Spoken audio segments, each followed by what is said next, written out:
In 2020, Goldman Sachs sees Nifty at 13,000, pickup in economic growth. The foreign brokerage firm sees a 16% earnings growth for India in 2020 mainly due to reduction in corporate taxes. Goldman Sachs is confident that the slowdown is likely to end soon in response to better global growth, a posit. IVE fiscal impulse, some uplift in sentiment and an easing of supply bottlenecks.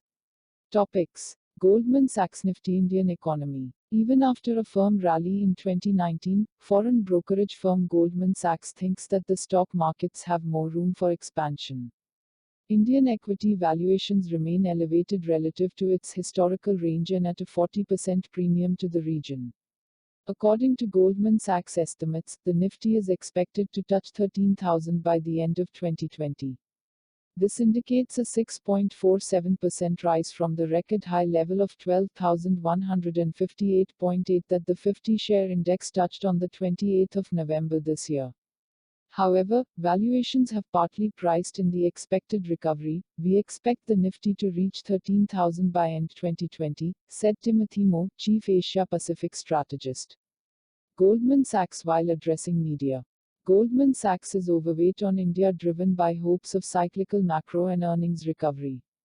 It thinks that growth has likely bottomed out in India and expects cyclical macro recovery next year.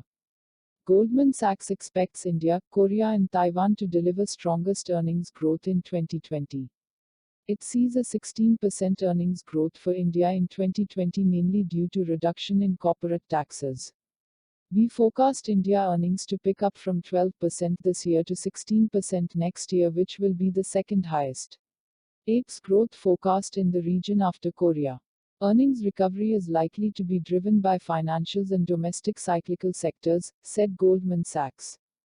Meanwhile, despite a slowing Indian economy, Goldman Sachs is confident that the slowdown is likely to end soon in response to better global growth, easier domestic financial conditions, a positive fiscal impulse, some uplift in sentiment and an easing of supply bottlenecks. It forecast India's gross domestic product (GDP) growth at 5.3% and 6.6% in FY20 and FY21 respectively, lower than what they had previously projected. Confidence concerns in the domestic financial sector pose a key downside risk to our outlook, it said.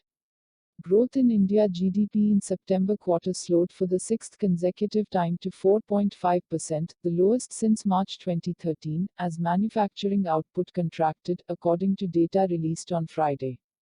However, analysts at Goldman Sachs feel that in addition to funding challenges, the current slowdown in India is more likely result of global headwinds coupled with several domestic factors such as a sharp decline in consumer confidence and a negative central government fiscal impulse.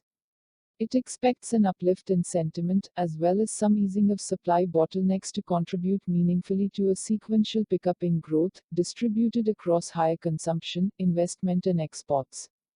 Some confidence effects are already being observed in stock market performance during recent months, Goldman Sachs reiterated. In November, the stock markets have touched record highs multiple times while the rally is not broad-based. Foreign institutional investors, FIIs, have started to buy Indian shares after massive sell-off in July-September period.